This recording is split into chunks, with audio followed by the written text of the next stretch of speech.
Hi everyone, and welcome back to my channel. My name's Sophie, and this channel is chronicling my journey of living my best life with multiple chronic health conditions. Just want to give an update as to how the past couple of weeks have been. They have been rather stressful. As the title says, there's been 3 major stressors. One has to do with the construction going on at the condo where I live. We've been having a lot of really bad storms where I live on the East Coast, and I was concerned about, since my enclosed balcony is now open to air, how they were sort of keeping everything safe from the elements. And there were definitely some things that were more concerning than others. They have kind of resolved that, not perfectly, just because of the way the project is and where they are in the project. But hopefully after they're finished and before everything is done, they will be getting a third party to come in and test it for mold and moisture, because my flooring is not completely covered, and the wall that used to be an interior wall and then was exterior facing because the enclosure was torn down. I have no idea if that was meant to be exposed to the elements. It has something on the wall. It's not just like wall with paint on it. It kind of looks like siding, but that's not what it is. If it was siding, I wouldn't be concerned, because obviously siding is meant to be outside. But just because I don't know what it is, I am concerned about it.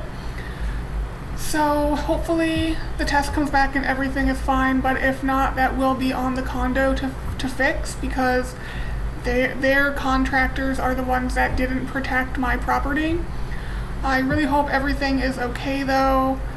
I don't really know how to feel about it in terms of what I think is going to happen when it gets tested. We'll just have to see. And then they also closed off my bedroom better, because when I opened the barn doors that used to go out into the enclosure, you could see along the top and sides that it wasn't perfectly sealed from the outside, which made my bedroom more miserable than it needed to be. It's already miserable because there's basically no airflow there at all. But this is a fan, I know you can't tell, trying to bring the cool air from the living room, and then it's pointed back into the bedroom and bathroom area, trying to cool it off some. So they did seal off the bedroom, and it has been cooler since then, but I've also had this fan going 24/7 for days now, which I had not in the past, because it's just more expensive to keep everything cool enough to where the back of the condo is cool enough to make sense to fan it into the bedroom. A little annoying, because as my second issue will show, finances are a major issue at the moment. Hopefully they will get figured out. Speaking of finances, what happened was I applied for Medicare Part D, which is prescription coverage, because I'm not working, I'm not looking for work at the moment, and I'm on a lot of medications, so I wanted to have some sort of coverage, and the plan that I chose actually had a $0 premium, which is great. It does have sort of a deductible that you have to meet first, but no monthly premium. So I applied for that, and then they called and they told me that they couldn't finish my application because my Medicare was ending at the end of the month. And I was like, no, like I pay on a month-to-month basis, like that's wrong, like let me call and see what's going on. Then I call Medicare, and they said Social Security told us you're no longer disabled, so you're no longer entitled to Medicare. I was like, excuse me? What? So that started a whole mess. I've received no termination letter from Social Security or Medicare, so had I not applied for Medicare Part D, I would have never known this was even going on. But what it appears has happened is someone, somewhere along the line, I don't even know when, did something that said that I'm no longer, I don't know what happened, because I've been talking to Social Security on a fairly regular basis trying to get this refund they owe me. So I talked to them on a Tuesday and I explained like, hey, I'm not working, my last pay stub was this date, does that mean I'll get my next pay in August? And they said yes. Everything was good. Wednesday was the day when I was told I was no longer disabled by Medicare. So that's when I started this whole process. So I've spoken to a total of 3 different people at Social Security now.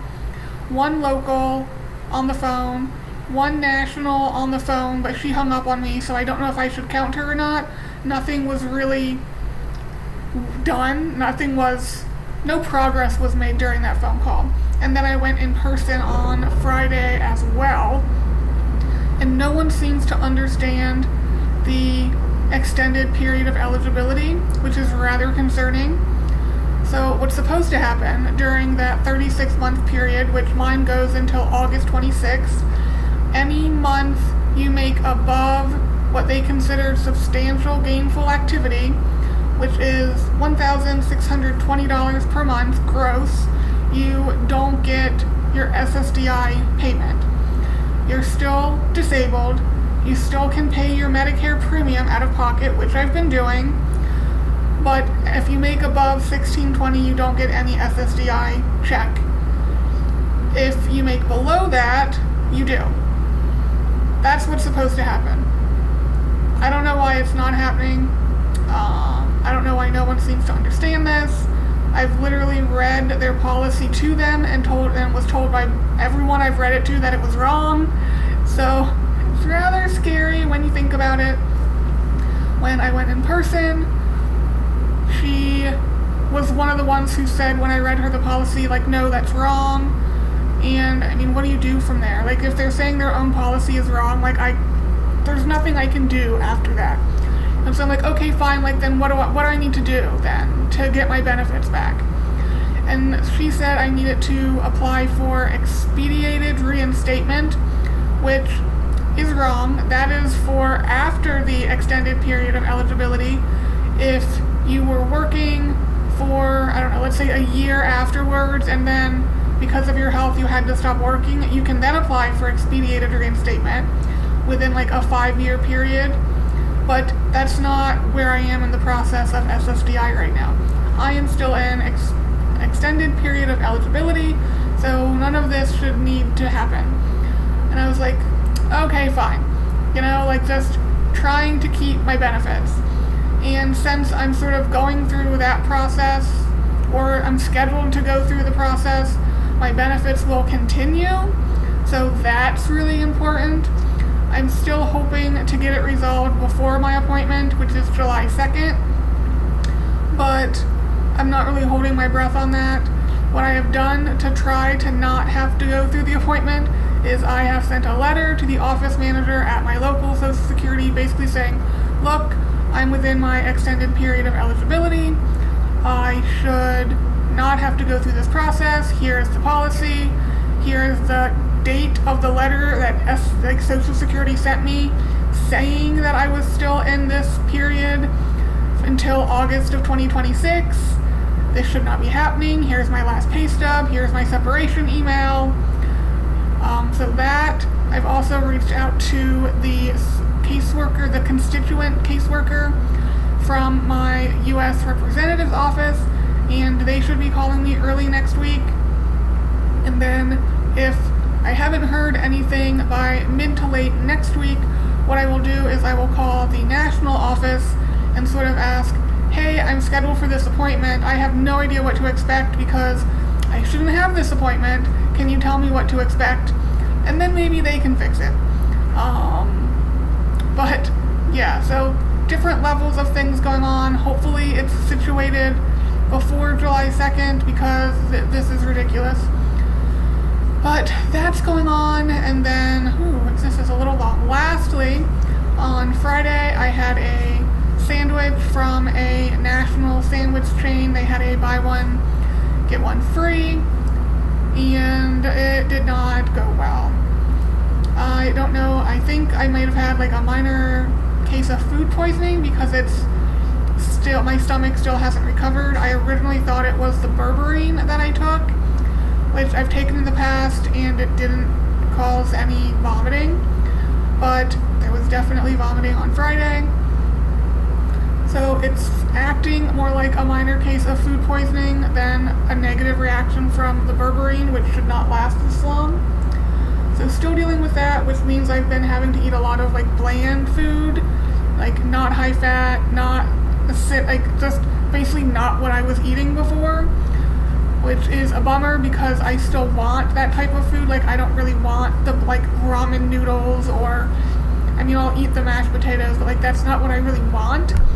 I want my like keto type of foods that I was eating, but I don't even want to try them right now with how my stomach's reacting, even to bland foods. It's still not happy about the bland foods. It's tolerable, like I can tolerate food, but it's not comfortable.